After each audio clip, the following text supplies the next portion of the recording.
With no previous political experience, Dr. Ryan responded to calls from her community for an independent candidate, and she unseated Josh Frydenberg, the former Treasurer and Deputy Leader of the Liberal Party at the 2022 election. Just keep clapping you for that for eternity. Since becoming an MP, Dr. Ryan has been vocal about a range of matters, of course, including intergenerational inequality, climate action, and integrity and transparency in government, among many others. She recently led a successful campaign to reform HECS repayments. Over 288,000 people signed her petition calling for changes to how those repayments are calculated to make the system fairer for people saddled with student debt. And the Education Minister responded to the petition by doing just that. So it was a very successful campaign. I personally know she's been an inspiration to many people in the room here, myself included, and we couldn't be more honoured to have her with us this evening. So please welcome Dr. Monique Ryan.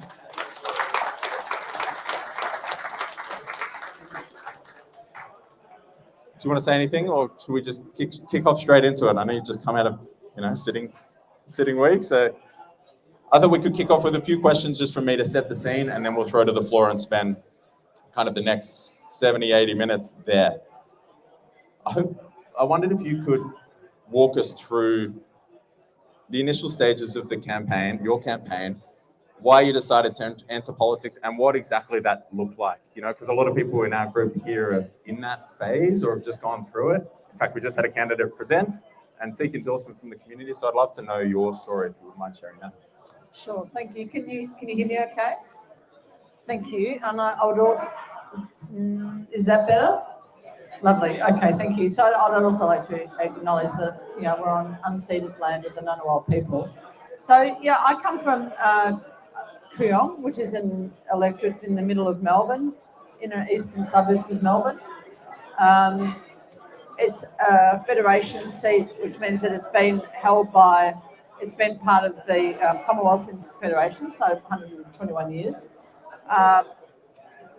For all of that time, it's been held by a Conservative male politician until 2022. So I grew up in the area, and I then went to university, trained as a doctor, lived in Sydney for a while, lived in Boston for a while, and eventually came back to Melbourne.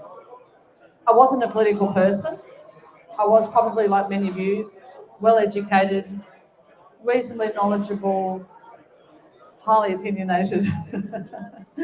But I wasn't a political person. I didn't join the Labor Party on the back of Kevin 07, because I really did believe that climate change was the existential threat to our generation, and I thought that he was going to take action on it. Never did anything, never went to a meeting, and then when he folded on he folded on climate change, I left the Labor Party. So my involvement with it was very transitory. But just the last few years of before 2021, when I put my hand up to run for Kooyong, I just think many of us had an increasing sense of outrage. And for me, it was actually quite visceral. I was outraged when Scott Morrison was elected in 2019 because I thought that he was a relative mediocrity. I couldn't see that he ever achieved anything of any note during his political career to that time. I actually thought that Bill Shorten had shown courage in offering us some options for tax reform in 2019, and I thought it was a great shame that he was unsuccessful with that, because it's really become something by which the major parties now measure themselves. They're scared of what might happen if they show vision, whether that be on tax reform or action on climate or other important measures. So after 2019, I was shocked. I really thought there was going to be a change of government. Obviously, there wasn't. Then COVID hit. I was working in a public hospital. I was head of a department in a large public hospital in Melbourne, the Royal Children's Hospital. And I felt that our response to COVID was really, really poor. We had disasters where hundreds of people died in aged care settings because we didn't look after them properly. We didn't know what to do. The federal government was fumbling. The state governments had to step up and take the lead. They made lots of mistakes, but at least they made decisions and they took the lead. Working in a public hospital, that there was a real failure of leadership there, where at one point you got to the point where it was almost like, well, I'm going to look after my people and I'm going to do this and this is what I'm going to set in stone, and we weren't getting direction from, at that point, the state or the federal government to the extent that we needed to. And people needed certainty and they needed reassurance and they needed to be sure that people would work to keep them safe, and that wasn't there. At the same time, I've done medical research my whole life. I've been involved in clinical trials, new drug development, discovery, licensing, and I can tell you that working with the Australian government on that is incredibly frustrating. Our regulatory processes are really, really poor. They're too slow. They're not at all adaptable or innovative. They change too slowly. And so when you've got a new treatment that can literally save lives and you can't get it licensed and you can't get access to it for your patients, it's incredibly frustrating. So I just had a view that we deserved better from our government, basically. And I got to the point where I couldn't watch the 7:30 report. I couldn't watch Q&A because I'd find myself just shouting at the TV. And I have 3 children and I worry for them. I could see that we have increasing intergenerational inequity, that we weren't taking action on climate change, we weren't taking action on other things that were going to really hit home to them in 10, 20 or 30 years, like housing, not so much, but other sorts of things, like the fact that we have an ageing population, but our Medicare system and our aged care system are no longer fit for purpose. I could just see these things just approaching and I was incredibly frustrated by it. So then one day there was an ad in the paper and it said, are you the next independent candidate for Kooyong? I knew that in 2019 there'd been an independent who stood for Kooyong and he'd done quite well. He'd actually done pretty well initially and then a Greens candidate came in over the top, but Oliver still managed to get a significant proportion of the vote. And I know that there was a lot of popular support for someone who was in some ways, that fellow is Oliver Yates, is a former Liberal. He's a true Liberal, but he was economically conservative but socially progressive, and he was well received in the community. And you could see that there was a notice of support for someone like that. But I also, Josh Frydenberg was the local member, and people from other electorates in the ACT might not have appreciated this, but there's a lot of anger in our electorate in Victoria about how he behaved during the pandemic. And I don't think he appreciated that because he wasn't there. But he basically moved up here, moved into the lodge with Scott Morrison, and said some really, significantly critical things about Victorians at a time when we were doing it tough. We had really long lockdowns. We were nervous. It was hard. People were forgoing things in the general interest. So many of us lost friends and couldn't see them in hospital before they died. Many of us couldn't, thank you. Many of us couldn't get to funerals. Anyone who attended a funeral online knows what a devastatingly sad experience that is.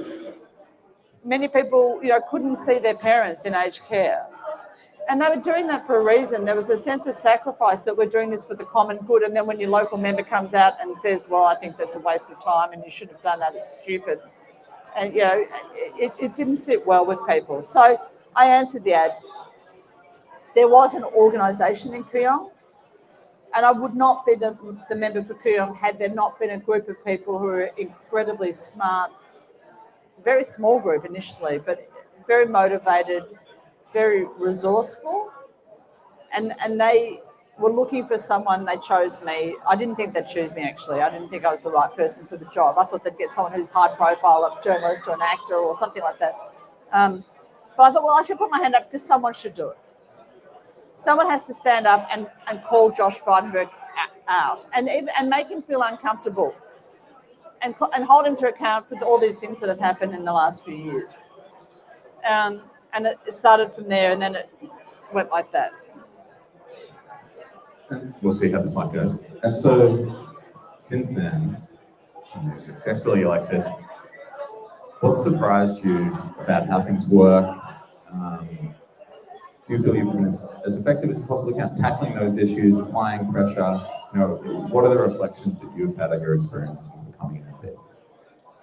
Well, initially what happened was I was picked to run for Kooyong, and I really didn't think that I did not think I had a snowballs of being elected. I really didn't. And the people who picked me said, look, we've got polling that says it's not impossible. And, there are historical trends with the fall in votes for the major parties. Josh's vote had fallen in successive elections. There's this and there's this. But he was the Treasurer of Australia. He was the deputy head of the Liberal Party. He was the heir apparent.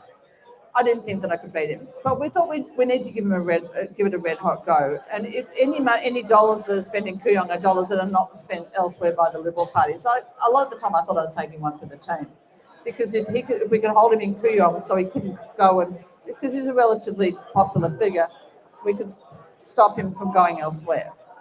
So we started, and then that was the weird thing. We once we got a campaign headquarters, and that's an important thing. You have to have a physical place where people can go. People came. People would come to pick up a T-shirt, and they'd see people around. And then I'd turn around the next day, and some people had set up a merchandise area and a distribution area. And then I turned around 2 days later, and we actually had an old bank, a disused bank, and 2 people had moved into the vault and become the fundraisers. And then, Lisa, who's up the back, who's now my chief of staff, she and a friend noticed that we were getting a lot of emails. And they say things like, what's my next position on live sheep? Or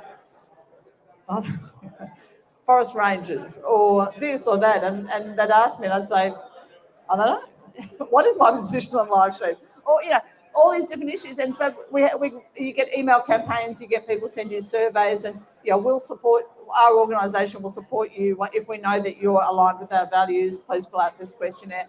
We have no structure, but so Lisa and Elle said, do you want us to look after the emails? And they, after every day, it just started to snowball.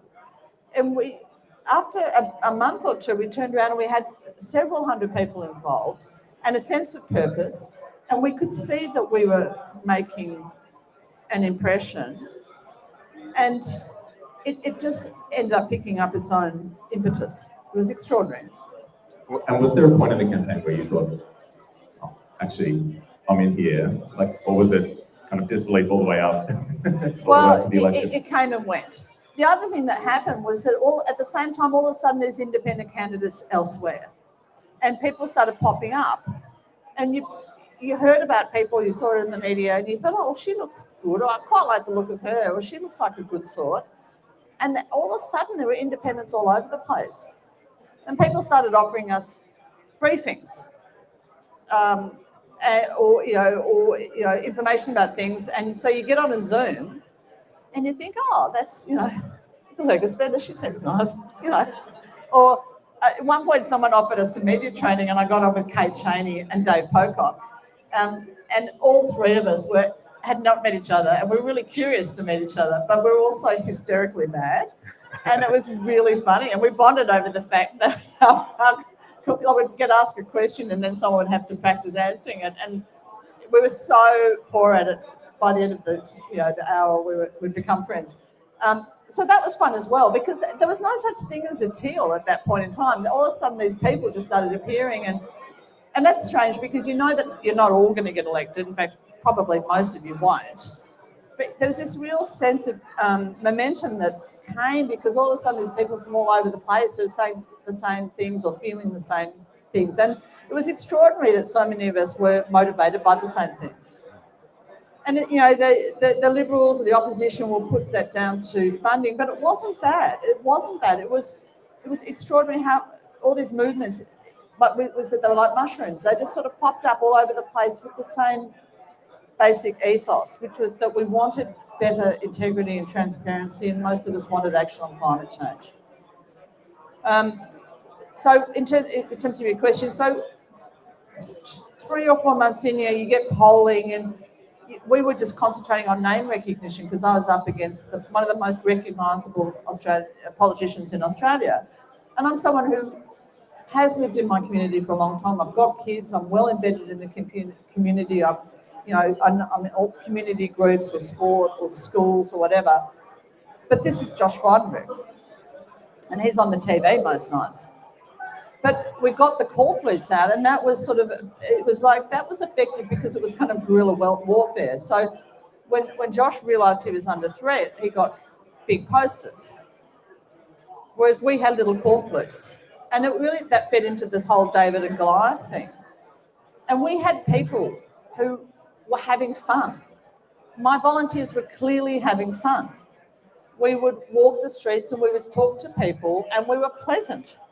And that was kind of a bit different. People could see that it was a community movement, and they might ask people, well, my volunteers, well, what does she think about this? What does she think about that? And they might not know because, we didn't have time. We had this incredible increase in the number of volunteers over time, and there's no way that I could keep all of them up to speed with every policy position that I had or every thought I've ever had about everything.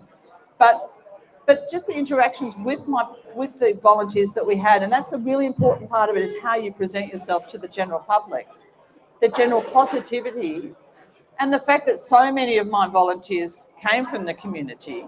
So when you stand on the corner with 5 or 6 volunteers and people come past, you always see people you know, and you're checking on people's kids or parents or sport or school or whatever.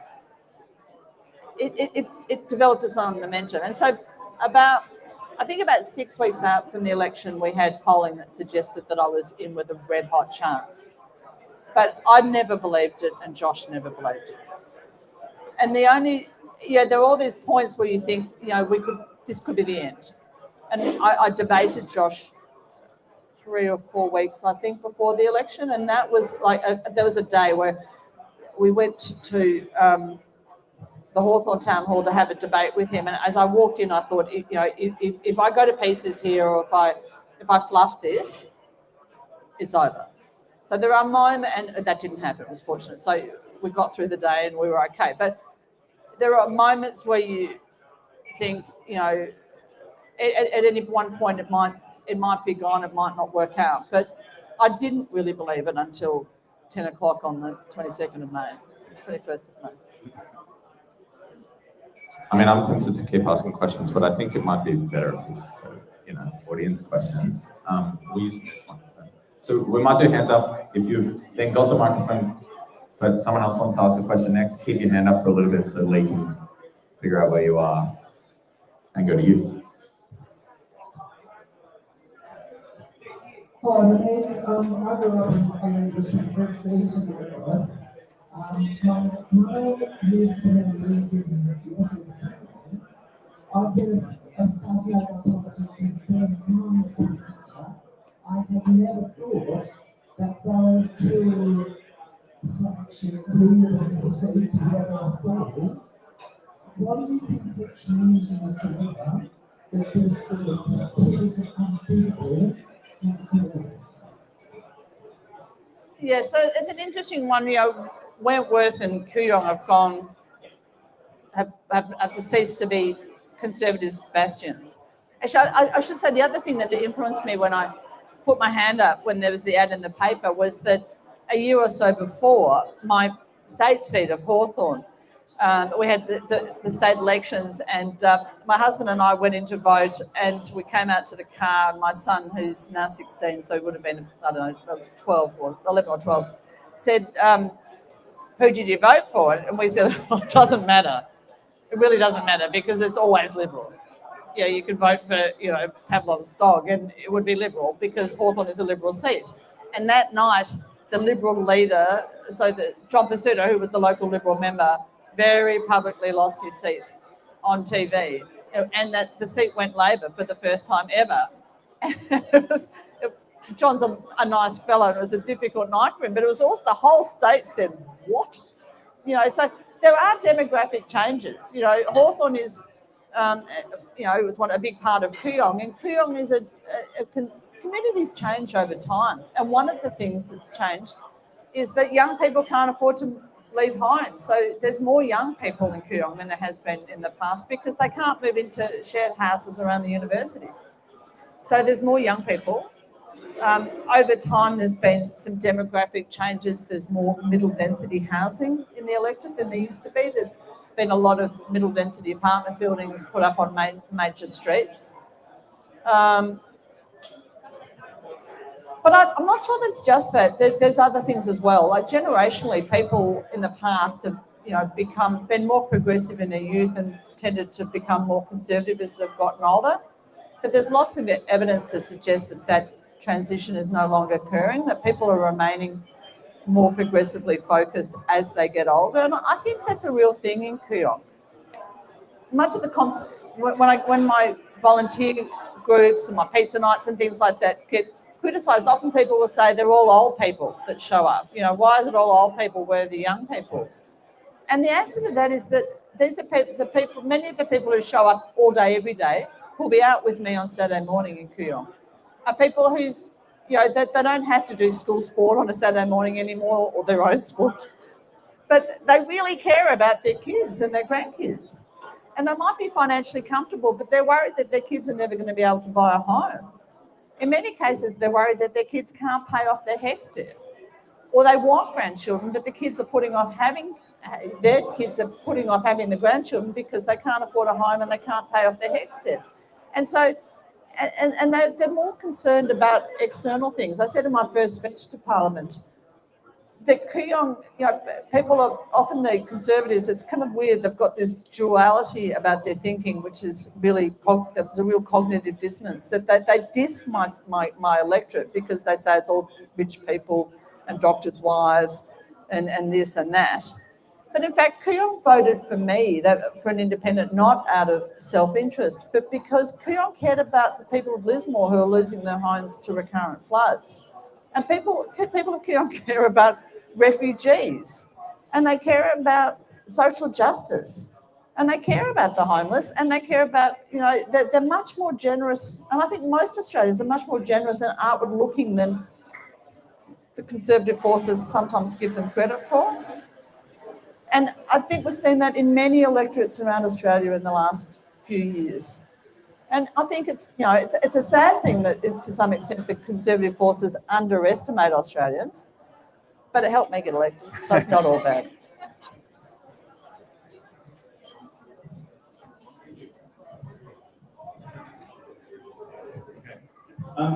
First of all, I think you're doing a great job.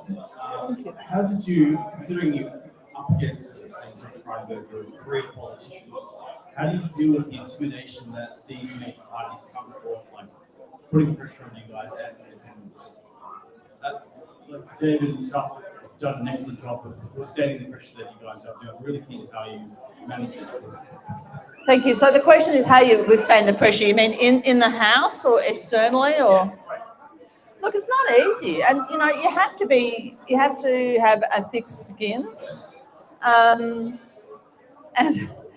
we all tell each other don't read the comments on the social media, and then every now and then you read the comments.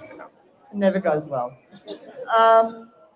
Well, I've been incredibly lucky. I never thought, and that I would have a group of colleagues the Teals, if you want to call them that. I've talked to Cathy McGowan, and she's told me how lonely she was in her first term, and how grateful she was when Zali Steele came along, because it was really lonely being the only independent of that ilk when she was there.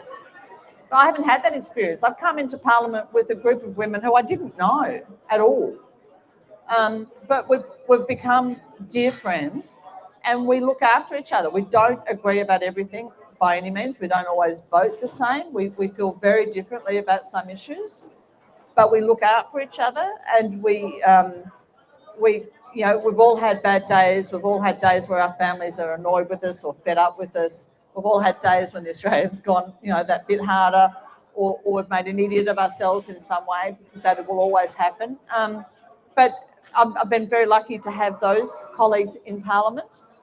And I have a fantastic team, and you have to have good people around you who will tell you when you're being an idiot, and who will look after you and send you home when you really just need to be sent home. I've been lucky with my family. It's a constellation of things. It's not an easy job.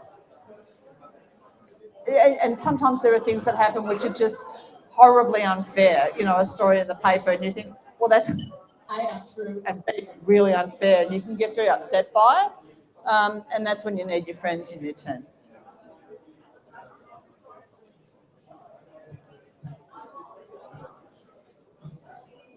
Can you hear me okay? Thanks, Monique, for sharing your story about getting into Parliament. Once you're there, and we have independents here for our local ACT Legislative Assembly, once you're there, what are your tips for influencing change, actually getting those changes that you're looking for through, and also keeping connected with your community at the same time? So it is a very strange job. So one of the challenges is that you are in Canberra 1/3 of the time if you're a federal independent. It's a bit different, obviously, if you're a local, state-based or territory-based in a local thing. But so you are physically away at least 1/3 of the time. A little bit more because I'm on committees and you travel with your committees and things like that. But essentially it's 1/3 of the time. And then when you're home, you have to be out in your community. And people get upset with you if they don't see you. In my first year, I really struggled to get out into the community as much as I do now. But that was always a priority for someone who's a community independent. Has to be in and out of their community and out there as much as you can.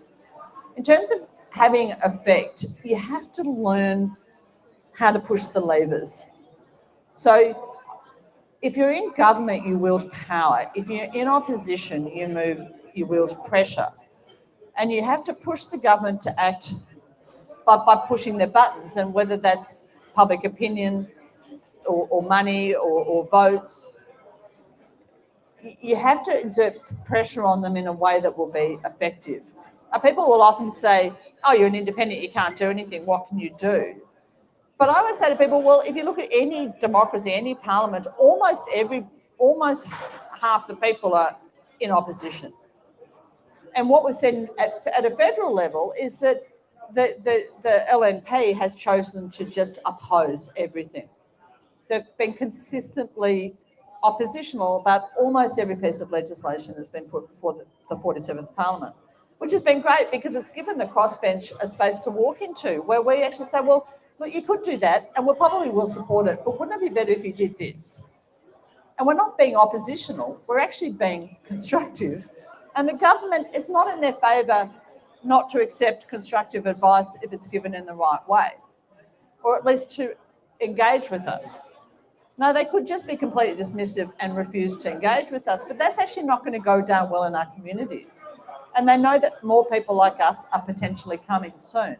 So I think it's probably fair to say that the Albanese government had a process of adjustment in understanding how to deal with the independence. But part of that, it was us demonstrating good behaviour, like being constructive and pragmatic, and supportive when it made sense to be supportive, but calling out stuff when we really, really couldn't come at it. You do have to form relationships. You have to, I work with members of the crossbench all the time. I work with senators, David, but also Tammy and Jackie. I've worked with Mel Roberts on a piece. I've worked with the Greens at times. So you have to be adaptable and pragmatic. Sometimes you have to give over wins because, you want to get something done and they're going to take the credit for it. Well, the best thing is that change happens, whether or not you don't get the credit for it. But at the same time, you have to learn how to get credit for things because if you want to get re-elected, people are going to say, well, what have you done? So it's not easy. You have to, working out what levers there are and how you can put pressure on has been a fascinating process. I'm only 2 years in.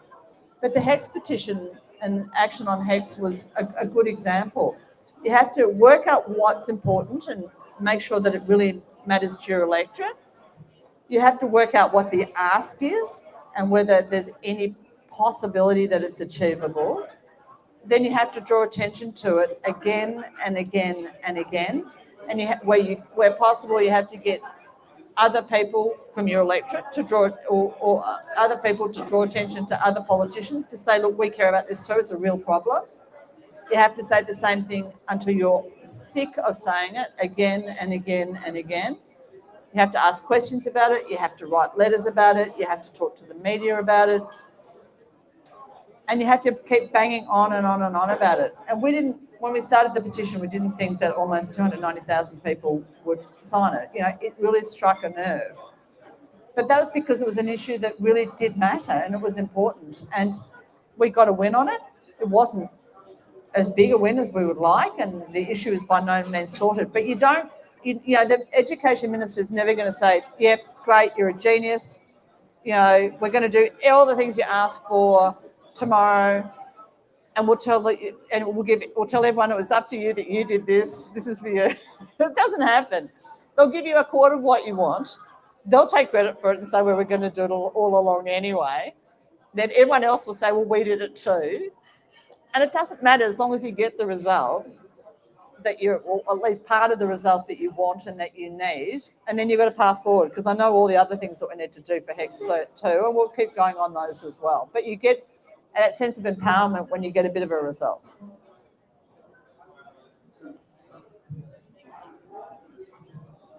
Hi, Monique.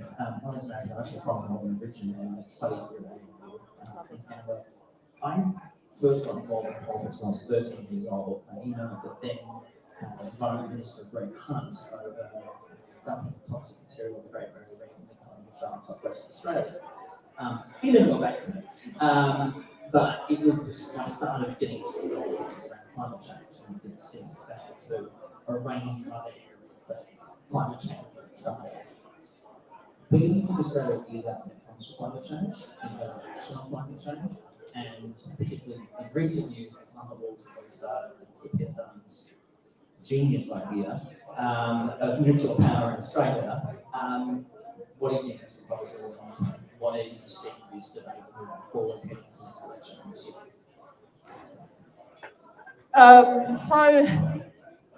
I never thought the climate wars were over, because there's a lot of people in Australia who don't either accept the reality of climate change. I mean, in some surveys, the number is 40% or more. But also, when you walk the streets, many people have always been, some subsets of people have always been wedded to the idea of nuclear. I'm not sure why, but it tends to be older people really like the idea of nuclear. I really don't know why that is. It's a really, really, really important time for us, because I really do think that this is a time where we're perched to go in one of two ways.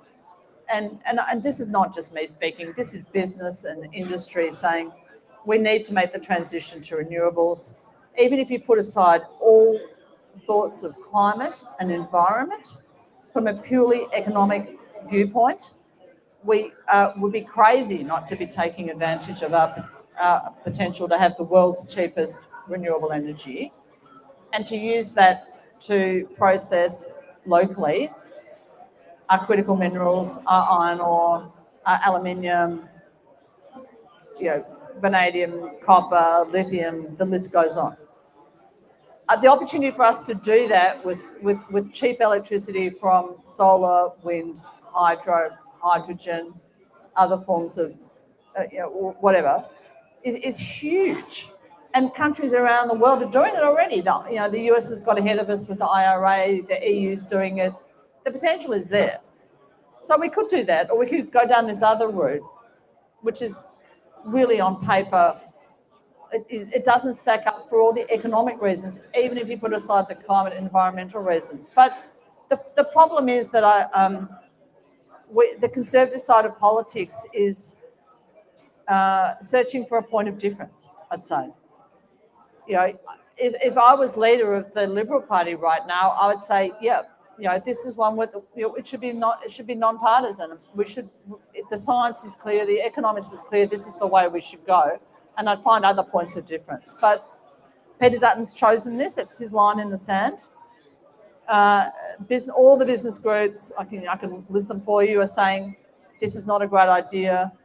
The fossil fuel lobbies, even coal and fuel are coming out, and coal and oil and gas people are coming out and saying, actually, we need certainty about investment and future directions. We're not in favour of it. It kind of tells you that it's really not a great idea, but a lot of Australians think it is. So it's going to be a very, very difficult time. And, you know, it's much, much easier to present something in opposition. We've seen it with Tony Abbott as well, and Peter Dutton is reading from the Tony Abbott playbook in many, many ways. Tony Abbott was a fantastic opposition leader. Peter Dutton is proving to be, in some ways, a very good opposition leader, but he would be, I think he'd be a very poor Prime Minister because he doesn't have well-developed alternative policies which are in this country's best interest. So this election is going to be hard fought, I think. It's going to be fascinating.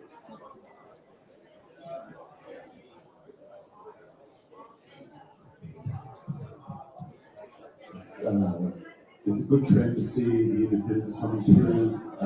Dr. Ryan, so I hope it continues. All the best.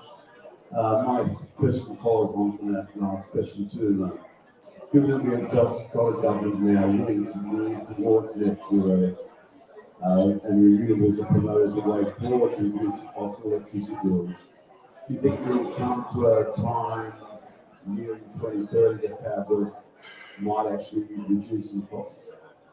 The power bills. Yeah. So the question is, you know, when are our power bills going to go down? The reality is that your electricity bill is, much of the increase in your electricity bill has reflected those times where there's spot prices have gone right up for electricity. And they're the times where, if you look at the times when you've got electricity that's largely generated from solar, that it's very, very cheap. But there are times when we need electricity generated from gas, and with the way that the spot pricing works is that can get very expensive very quickly at various points in time. If we took away those times, those periods, your electricity bill would be much, much less across the board. There are issues with the way that our electricity market is set up, and there are smarter people, experts, experts who are on those markets who suggested ways that we can restructure our energy market such that it's more in favour of the consumer and less in favour of the large energy producers. One of the ways we can do that is by rewarding those consumers who are themselves energy producers. So I have solar on my house and I've been able to put in a battery, and our power bills are a third of what they were. And so if you can do that, then you will immediately see the benefit of renewables. What the government should be doing is firstly allowing people like us, my family, to put electricity back into the grid at any time of day with smart meters and the like, or to store energy in my car, electric vehicle battery, massive battery, much bigger than the battery I've got in my house, and then put it back into the house when I need it, which you can't do right now. Put it back into the grid, so that all of us can become domestic energy producers, which will make electricity across the board much cheaper. And then we have to work out, and it can be done. Lots of people have given a lot of thought to this. How to make that possible for renters, and for people who, would really like to drive an EV, but have on-street parking and don't have a place where they can charge during the overnight. All these things can be done. They can actually be done relatively simply. There is a cost in setting up the infrastructure, so there is a significant investment in doing so, but once we do so, we'll all benefit from it. So that's when we'll see electricity prices go down, when we have a grid which is more user-friendly, takes full account of the fact that 1 in 3 houses in this country, it's the highest ratio in the world, has solar, and we are early adopters. I mean, we developed photovoltaic cells. We are early adopters of the technology, but many people can't access it because they can't afford it. And I think that's where it comes into the government to help people take advantage of that.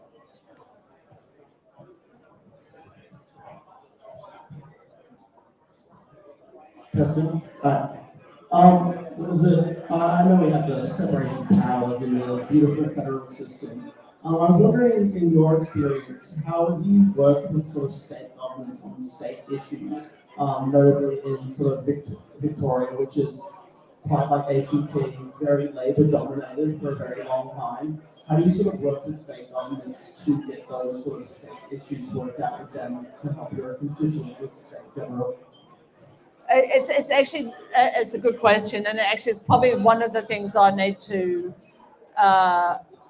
The state government in Victoria is the Labor government. It's been Labor for a long, long time, and it's at a point where financially the state's not in a great state. So huge debt and lots of very, very significant infrastructure projects which are underway and which we're struggling to pay for. As a result of which things like hospitals and the like are really struggling. Local schools are really struggling. Smaller pieces of infrastructure aren't getting the love because a lot of it's going to these really big projects.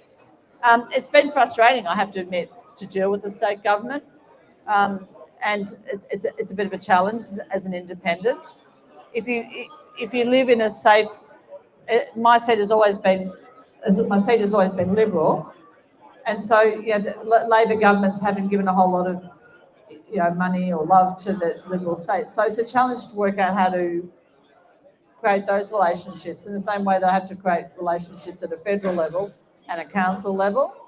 They're beginning to happen, but they don't happen overnight. And again, there has to be a certain amount of trust there, and people have to see that you're behaving as a good actor. But it's not always easy. And I know that it's interesting. Actually, I was talking to a couple of other local independents yesterday, saying that it's not unusual to wait 4 or 5 months for an answer to a letter.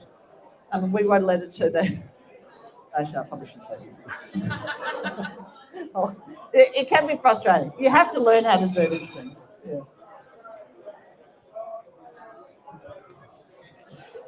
Thank you so much for your time tonight. I just wanted to give a throwback to where Tom started with regards to the referendum and the ACT being the only part of the country that voted yes. A result nationally was very disappointing for the Congress. What are your thoughts on where to from here? Oh, my thoughts on where to from here? Oh yeah, look, the referendum was hugely disappointing, and Kooyong voted yes, and strongly so, and that was something that was I guess some solace, at a time of great sadness in our community that happened. I think it was a question of it wasn't entirely a negative process in that, we have to remember that millions and millions of Australians voted yes at the referendum. I think we also, from just a purely political point of view, you have to understand that in this country, people are very conservative about referenda and tend to vote no if they're not sure. And I'll be frank, I think that the no campaign was probably more effective than the yes campaign in many ways. Harking back to what I said before, it's always easier to be oppositional and negative than to be positive and to give people a vision of something a bit different. I think what we probably need to do, if we're committed to reconciliation at this point, is not to keep asking people this question, do you want this, do you want this? It's just to enact things at a federal and a state level and to legislate for them, for parliaments to take it on and to make those changes. But I hope that at the next federal election that the Liberals and the National Party, that this is one of the things that we hold them to account for. That I think that referendum was divisive. It was divisive. It wasn't the voice that was divisive. It was the way that people comported themselves during the referendum, the way that they talked about the issues that we were discussing, and it didn't do this country any favours. The only other thing I'd say is that people are conservative about referendums, and there's all this palaver about, we can't change the Constitution, it's such an important thing. And I'd say to people, yes, have you read it? And they'd say, oh, no. I said, well, do you know what's in it? No. I'd say, well, do you know that there's no such thing as, there's no mention of the Prime Minister or Cabinet. There's I think, the 3 mention of boys, as in boys that float. But, but there's no mention of this or of that. Most people haven't read the Constitution, and if they read it, they realise that it doesn't reflect Australian politics in 2024, and we need to have a document that does. So I would actually argue that we need to get people used to voting in referenda and getting used to thinking of it as being a living document that reflects our country as we are in this day and age. And to do that, it would make sense that at every federal election, we ask people about a couple of things that maybe, start off with things that aren't too difficult for them to get their head around, and get people used to the fact that this is something that should be a process of change, that we should adapt and grow over time. Anyway, so it's not going to happen in the near future because everyone's going to be gun shy for a while. But it's not the end of the world. But it was deeply disappointing. And what those of us who had really pushed very hard in our own electorates did after the election, after the referendum, was to speak to Linda Burney and other leaders of the Voice campaign and say, what do you want us to do? And they said, let us have some time to grieve and to regroup, and then we'll come back to you. And at this point, they're still, I think, going through that process.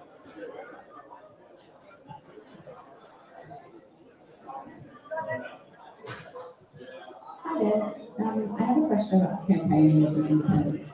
So there's been medical doctors such as like Dr. Teal in the past that have said that trying to self-fund their campaign will upset them both essentially instead of covering from that.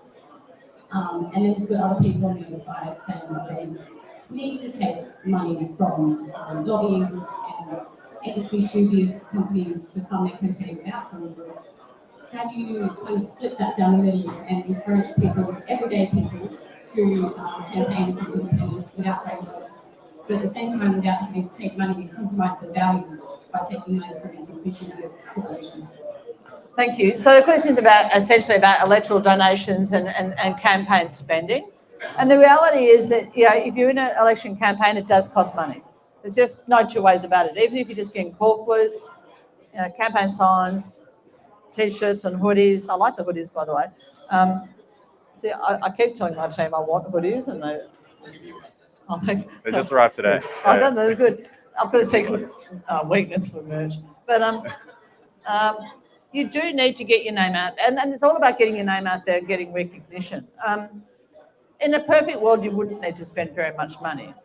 But I don't know about the ACT, but in Victoria, if you're going for a council election, that people say you have to spend about $5,000 or $6,000 just to go through the process. At a federal level, it's obviously much more. I think basically you have to do whatever makes you feel comfortable. I would feel very uncomfortable.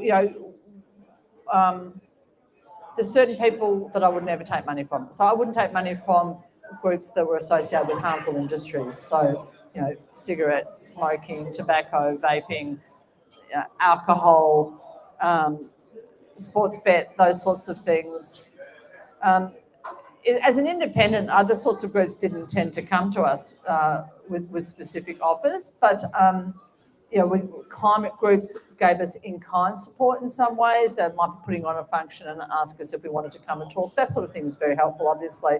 And then Climate 200 came along and supported my campaign and that of many other independents in 2022 and subsequently. But I don't think when we started, I don't think Climate 200, I'd certainly never heard of it, wasn't on the agenda at all. And the fact is you have to have a grassroots thing. It doesn't have to be a huge amount of money. My situation was a bit atypical because I was up against someone who was a very good fundraiser in a part of the world where people were used to giving big donations to the Liberal Party. He was always going to have a significant budget, and when he was put under pressure, that budget increased quite significantly, I think. But you want to start, there's going to be reform around campaign donations and electoral spending in this country. There's federal reform coming quite soon. And I hope that it will be productive because I think we all feel uncomfortable with how much money gets spent on these things. At the end of the day, I knew that if I wasn't elected, I couldn't affect the change that I wanted to make. But I didn't want to be elected having made compromises with which I was going to be uncomfortable. So you do have to find, as you said, a middle line. And more than half of my donations always have come from private individuals. And it's people very often, and I had this when I worked in hospitals as well. At one point I was head of a hospital department, and people, you look after people's kids and they're grateful to you and they say, thank you so much, I'd like to make a donation. And you'd say, oh, thank you, it's what I do, that's why I'm here, it's my job, look after kids, but thank you. And then one day someone from the hospital exec said, sometimes all people can do is give you money. They want to help you, they want to make a difference, but they can't do anything else. So you shouldn't close the door on them. You should give them the opportunity to feel that they've done something to express their gratitude. And it's an important part of the political process. I have so many people who will give a donation. I'll call them and say thank you, and they'll say, I'd love to go door knocking, but I can't. I'm too scared. Or I'd love to do this or do that, but I've got a health problem or this, or I've got kids or whatever. This is all I can do, and I'd love to help. And this is this is how I feel I can make a difference. And that is to be respected. It's not a bad thing. Political donations in and of themselves are not a bad thing. They're a bad thing when they affect people's decision making in a way that's not a positive thing. Monique, we've got 2 questions that have come through. We've got a live stream, so I thought I'll just give you both of them at once. So we have a question, how does a candidate tackle mis or disinformation in characterising independence as a major party front? So, I'm not voting Teal, that kind of, I think that's what that's going to. And then another one, I think that goes a little bit to the candidates in the room. If there's one way you think to reach voters, whether it's phone banking, door knocking or events, what do you think is the best way in your experience in your campaign? Thank you. Misinformation, disinformation is one of the great challenges of our time. I remember on election day in 2022, I showed up at a polling booth and there were all these pictures of me, like they always find really ugly photos. It's actually not hard to do, but there's a really ugly photo of me next to Albo on this poster, and it said that I was going to increase private school fees, which in Kooyong would be a very bad thing to do. But of course, there's absolutely no way that an independent federal member can affect the private school fees in any way, shape or form. I thought, that is amazing, and it is still a bit interesting to me that you can lie in politics in Australia with impunity. It is absolutely fine to say whatever you like in a political campaign, and to lie, barefaced lies are absolutely okay. That is about to change. At a federal level, at least, there is a law that's about to come in, and I think I understand that it's quite likely that it will address misinformation and disinformation, and the model is still up for discussion, but hopefully it will take some of that out of the picture. But people will still lie. Every day, things are misrepresented in a way that is frustrating, but there's not a huge amount you can do about it. The extraordinary thing is people's ability to see through it. And sometimes you'll see things and you'll think, oh, they think this of me, people will think that of me, and people go, oh, no, I can see that was rubbish. But you can't, the idea is to distract you and get you caught in the weeds, saying, well, that's not right, no, that's not what happened, no, it was like this, it was different. And you can't do that. If you do that, then the terrorists have won. You have to kind of smile and wave and just say, yeah, that's not how it is, that's not how I comport myself. In terms of what's the best thing to do, you have to be out there talking to people. Cathy McGowan said to me, they will not vote for you unless they've seen you, and they're twice as likely to vote for you if you've touched them. Now, don't run around going like that to everybody. But the one-on-one contact is really important. And the other thing is that, even the most popular politician in Australia, I think Andrew Wilkie from Clark in Hobart, he's on a 60%, I think, two-party preferred, like he's got a huge margin. That still means that 2 out of 5 people didn't vote for him. So when you go out on the street, he goes out on the street, even now, even though he's the most popular member of the House, 2 out of 5 people in his electorate did not vote for him, and they didn't want him as their member. And they'll probably tell him that when they see him. He still has to represent them and do his best for those people. But you have to keep in mind as well that you get a lot of negative feedback. And often people just want to tell you what they think. You have to give them the chance to tell to tell you what they think. You have to listen respectfully. Sometimes you have to explain to them why you will disagree. Sometimes you realise they're a complete raving nutbag and you just have to disengage and move on and try not to take it personally. But the main thing is to have conversations with people. And you never disrespect an opportunity to have a conversation with people. I went to people's book clubs. And you think, what am I doing? I'm going to this book club. Actually, one of my very first things, I went to the opening of a fruit and veg shop. And I thought, why am I here? What has happened to my life? It's a Tuesday night and they're opening a fruit shop. And here I am. But then I turned around and Josh Frydenberg was there and I thought, oh, good.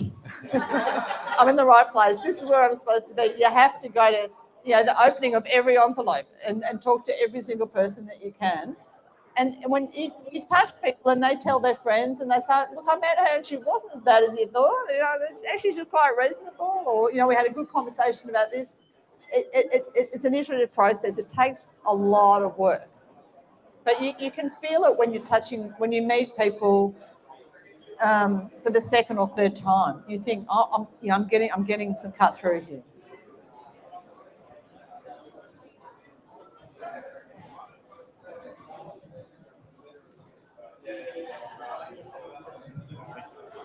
Thank you very much. Can you hear me here? Great. What a week for Canberra. First Julian Assange and now this. Good to see you.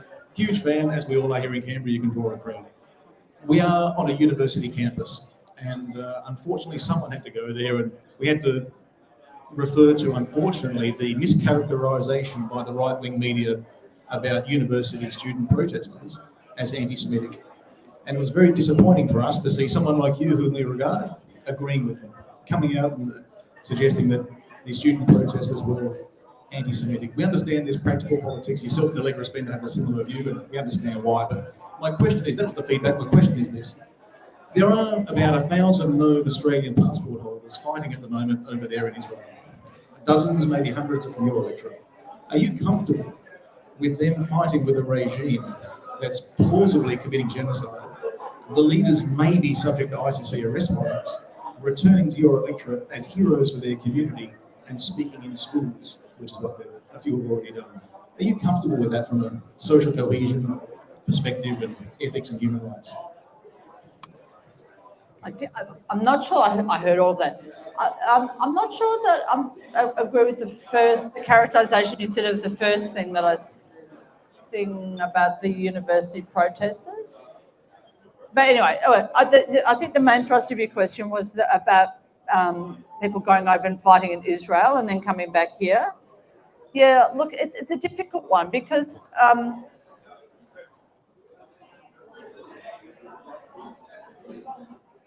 the relationship between Australians of Jewish ancestry and Jewish Israeli citizens, Israelis, it's a really close one, and I think it's atypical in many ways. I think that Jewish Australians, in many cases, given that their families have come here in the first or second generation from here, that they very, very often spend time in Israel during their youth, they go back for a period of time. I think the Jewish Australians' relationship with Israel is very different from the relationship of many other diaspora communities to their country of origin, is the first thing to say. Now, I don't know details of Jewish Australians who are going back to fight for the land. There might be some. I don't know anything about that going on. But there would be nothing illegal about that as far as I know at this point in time.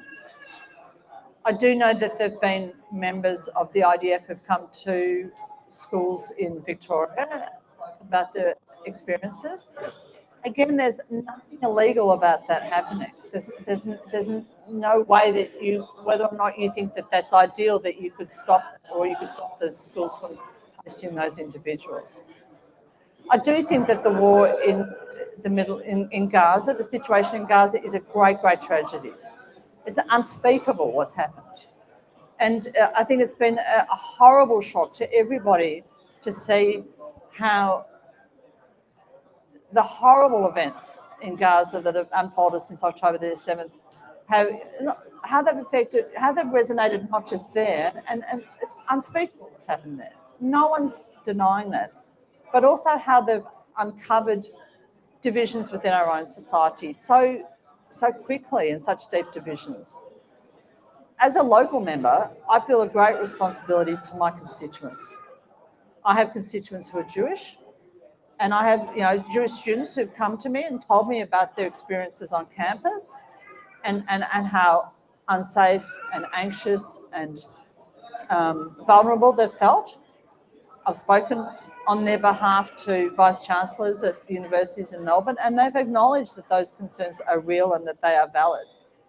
But I've also had constituents come to talk to me who are Muslim Australians who also feel unsafe, anxious, vulnerable and at risk, and I've done what I can to try and support them.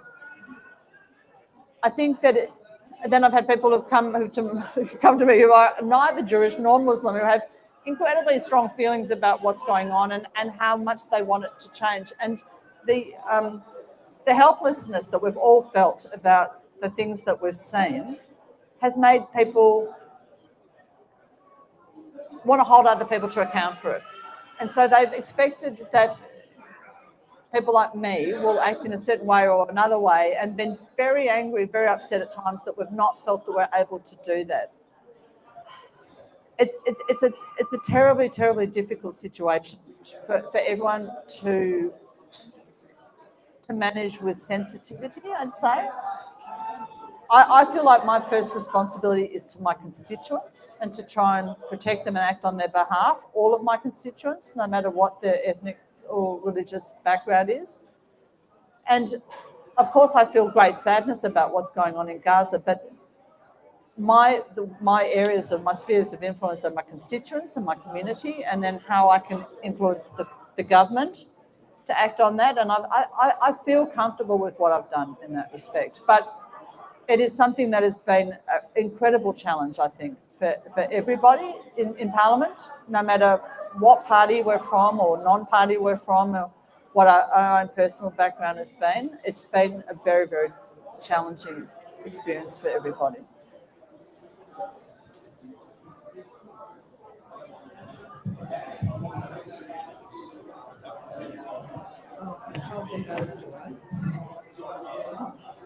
Can you hear me okay? Is that okay? Yeah. You're excellent, Monique. I'm so pleased. I'm from Melbourne, actually, and from Caulfield. I'm from Caulfield in Melbourne. Got family there, but I'm no longer speaking to them, I'm afraid. When my sister was very, very upset recently because of, I think it was Mount Scopus, one of the Jewish schools there, had something written on the fence, kill Jews or something like that, and they were all very upset.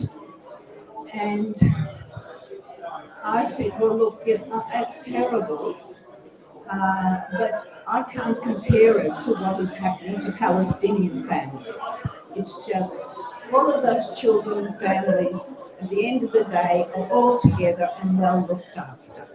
And yes, it's upsetting, but we can't compare it to Germany. We're not like that society.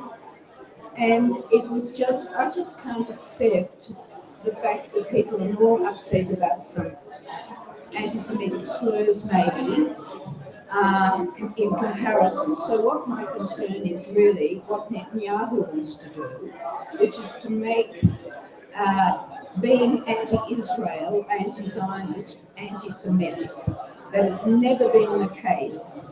I should be able to criticise Israel, or anyone should be, like any government, you can criticise without being considered anti-Jewish or anti-Semitic. And I wonder because I believe it's happening in America, the change, and I wonder what's happening here. Because I'm sure we'll just follow. And how will you deal with that? All the easy questions. So the question is, your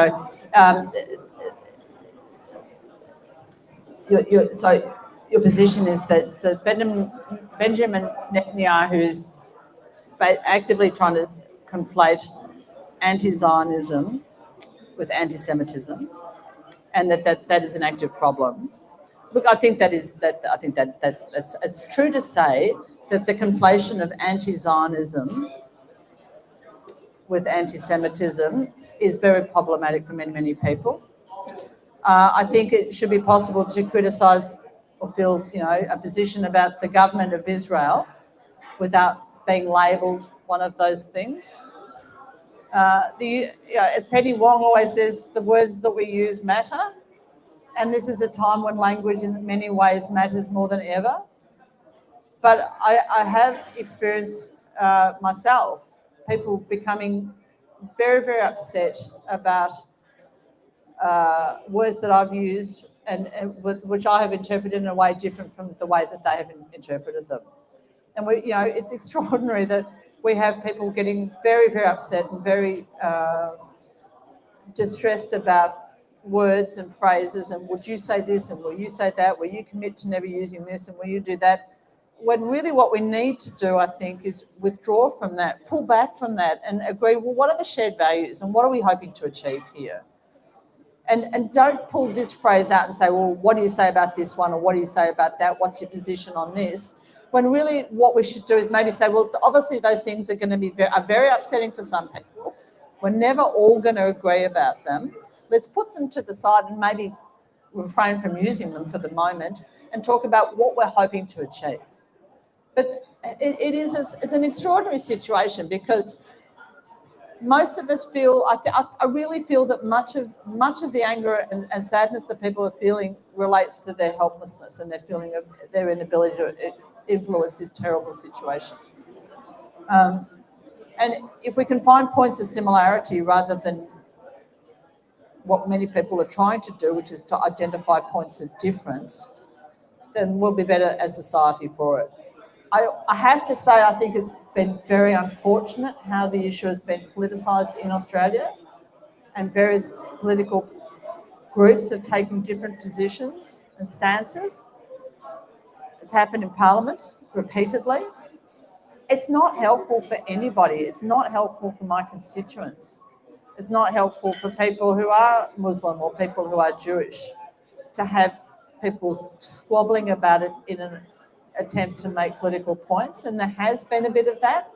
There's more and more of it over time. It has been a great challenge to negotiate.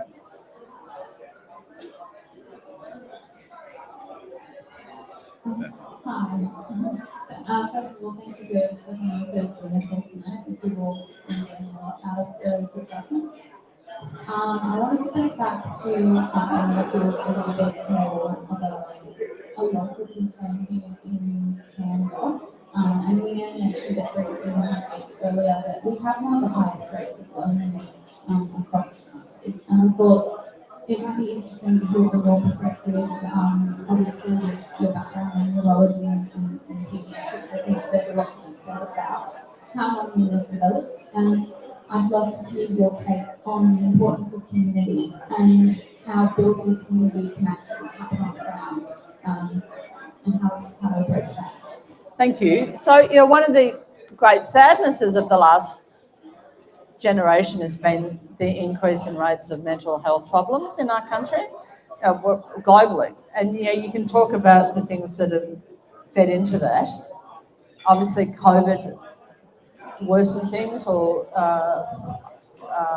uncovered, I guess, some cracks that were already there in our society, but I think there's multiple contributors to it. Loneliness is something we don't talk about very often, but many people experience it at all points of life. I actually really think that much of the community movement, political movement in Australia, was a post-COVID phenomenon in that it did reflect people coming out of lockdown and looking for points of similarity and looking to find friends and looking to get out there and talk to people again. And that was one of the sources of great joy in my community campaign in 2022. I'm sure everyone else was the same. And as I said earlier about getting out and door knocking and doing street groups and things like that, we had fun from day one. And when we started talking about campaigning again and, can we get the gang back together? Will they want to come out? We had the first pizza night and about 200 people showed up. And it wasn't to see me, it was to see everybody else. People made friends. In fact, the first year after I was elected, when I was struggling to get out in the community and be here and learn how to do stuff here and learn how to do that, and learn how to set up an electorate office, and how do you get people a passport? What do you do when someone's mum can't get aged care? And we had a huge learning curve in that first 12 months, and I did struggle to get out on the streets of Kooyong, which is where I wanted to be, as much as I wanted to. And my volunteers, they all got, they were not happy with me because they wanted to get out and do stuff together as well. They missed each other. So I found out that in the end, they all started going to the pub without me and doing other things together. And people did stuff. There's the Community Refugee Integration Support Program. People got together and supported a refugee family, or they did this. Two of my volleys started something called the Burundara, which is the local council, rehomies thing. And they take people's hard rubbish and they rehome it, and they're doing tons of rehoming. Like, people went out and sought other sources of purpose because they missed the campaign. It was amazing. And that's one of the fun things about being part of the community political movement, is the friends that you make. I could do this tomorrow night in Moncrief or in, probably go to 20 different electorates around Australia, and, the community movement is real and it's growing, and it's people who are searching for points of contact. And if it does something for loneliness, well, it's pretty good.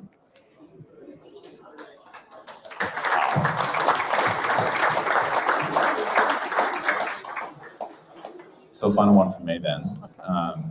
To that point about the independent movement growing. So we do have probably a dozen candidates in the room who are running in the territory election this October. Wow. Put your hands up so we can see you. There's a pretty good crew here, some across here as well. We don't know what we're doing, so we're desperate for advice. Is there, if you could go back, and we're a little bit under 4 months out from the election, what's the piece of advice that you would give for yourself at that point? And what could you say to our candidates who are running in October?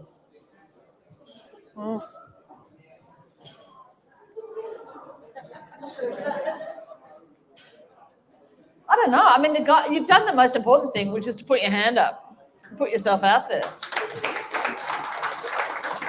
That is the single most important thing you do. And once you make that decision, you're set on your way. And it takes courage to put yourself out there and to make that decision and to do that. It just takes a lot of courage and a lot of hard work. It's the best thing I've ever done. So good for you. I hope you have as much fun as I have had. I've never had anything that's opened my world up in the way that running for Parliament and becoming a politician has done for me. I just say try and enjoy it, I think, because regardless of, I've become friends with lots of people who stood in the last election, the federal election, and didn't get up, and some of them are going to come around again next time and some aren't. But we've remained friends, and I think all of us have felt that it was one of the times in our lives where, even though we're working hard, really long days and exhausted, putting ourselves out there, getting smacked around a bit at times, it was the most challenging and most fun thing we've ever had. So there's nothing I would do differently, I don't think. Every day has been perfect. No, I mean, just enjoy it. Try and enjoy the moment. It doesn't last that as long as you think, and you never do it the first time. You only ever do it the first time once. That's great advice. Well, we'll wrap up. A huge thank you to Monique Ryan for taking the time out at the end of a sitting week. Would have been a lot easier just to knock off, but you've come here and said, and like I said at the beginning, I think so many people in the room are inspired by you, and I feel more inspired by having heard more about your story, and I'm sure others feel the same. So it'd be great to get a round of applause for Thanks. Monique for coming out tonight.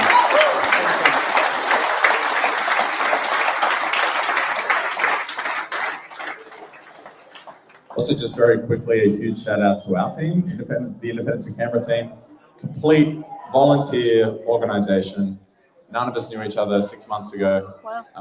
People are coming together as candidates, putting their hands up as volunteers. It's kind of like what you were describing before. I don't know where the cameras came from. I don't like someone's popped this up. Someone's organised the hoodies. We've got the flight. You know, it's so exciting and so fun and such an honour to be a part of it. So huge shout out to the team and everyone who's volunteering their time. Yeah. If you're not yet in that category, but would like to be, we need help, you know, so we're running candidates in every electorate. Like I said in the beginning, we haven't had a change of government here for 23 years. We haven't had any independents elected in the same period of time, which is a long time without change. And we're hearing that lots of people do want change here. Fundamentally comes back to this point about being heard and feeling like where you actually have an access point into your democracy. But we need to have so many conversations between now and October to get there. So if there's anything that you're able to contribute in any way at all, please get involved. We'll take your advice and have fun. That's already happening. So yeah, if you're looking for a way to contribute, we'd love to have you involved. We've got all these flyers around. I'll speak with someone with a shirt on and they'll say, I don't really know. Go on the website and you'll get some information there and you'll be able to join or come and chat with me afterwards. And also, before we wrap up, I just want to give a quick shout out to there are some voices groups emerging for ahead of the federal election. And I think we have some kind of members of those groups here in the room. So shout out to Voices for Canberra and Voices of Bean. So if you're interested in seeing change, seeing more independence in the House and some here in the ACT, reach out to those organisations. Maybe we can all get on the same, but Voices for Canberra, Voices of Bean, Independence for Canberra. We just need to get our middle word. We'll figure it out. So, you know, put your hands up and connect with those people. Got some over here. I think that's it from me. Thank you so much. Thanks everyone for coming out. Really, really appreciate it. Have a lovely night.